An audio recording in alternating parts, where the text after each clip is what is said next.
Chapter 19. Then Job answered and said, How long will ye vex my soul, and break me in pieces with words? These 10 times have ye reproached me. Ye are not ashamed that ye make yourselves strange to me. And be it indeed that I have erred, mine error remaineth with myself. If indeed ye will magnify yourselves against me, and plead against me my reproach, know now that God hath overthrown me, and hath compassed me with his net. Behold, I cry out of wrong, but I am not heard. I cry aloud, but there is no judgment. He hath fenced up my way that I cannot pass, and he hath set darkness in my paths. He hath stripped me of my glory, and taken the crown from my head. He hath destroyed me on every side, and I am gone, and mine hope hath he removed like a tree. He hath also kindled his wrath against me, and he counteth me unto him as one of his enemies. His troops come together and raise up their way against me, and encamp round about my tabernacle. He hath put my brethren far from me, and mine acquaintance are very estranged from me. My kinsfolk have failed, and my familiar friends have forgotten me. They that dwell in mine house and my maids count me for a stranger. I am an alien in their sight. I called my servant, and he gave me no answer. I entreated him with my mouth.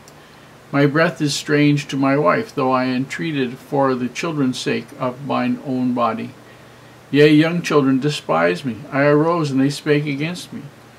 All my inward friends abhorred me, and they whom I loved are turned against me. My bone cleaveth to my skin and to my flesh, and I am escaped with the skin of my teeth. Have pity on me. Have pity upon me, O ye my friends, for the hand of God hath touched me. Why do ye persecute me as God, and are satisfied with my flesh? O that my words were now written, O that they were printed in a book, that they were graven with an iron pen, and lead in the rock forever. For I know that my Redeemer liveth, and that he shall stand at the latter day upon the earth.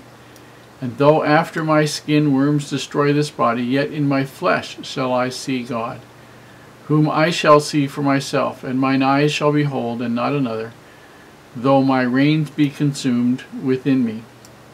But ye shall say, Why persecute we him, seeing the root of the matter is found in me? Be ye afraid of the sword, for wrath bringeth the punishments of the sword, that ye may know there is a judgment. Here we see Job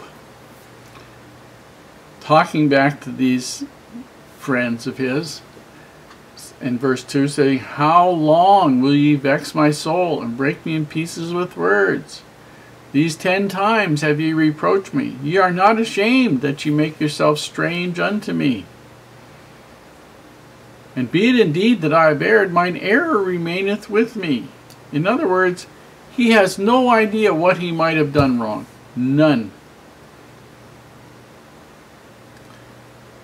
Verse 5, If ye indeed you will magnify yourselves against me. In other words, if they're going to, the 3 of them are going to say how, sort of gang up on him and say how wrong he is. He wants them to understand that God has overthrown him for reasons he doesn't understand, and compassed him with his net, means put his net around him so he can't escape from whatever it is that God is allowing to happen to him. He said, Behold, I cry out of wrong. In other words, I am innocent, but I am not heard by God. I cry aloud, but there is no judgment. There is no decision at this point in time as to whether or not he has done whatever needs to be done in order to be proven righteous. He has suffered enough so that it can lift whatever penalty there might be. He's basically telling them that's not it. It says in verse 10, He has destroyed me on every side, and I am gone, and mine hope hath he removed like a tree. You understand, his sons are gone, 7 sons and 3 daughters. All of his children are gone. Everything he worked for, all the reason for his joy and his happiness in life, it's all gone. So, right.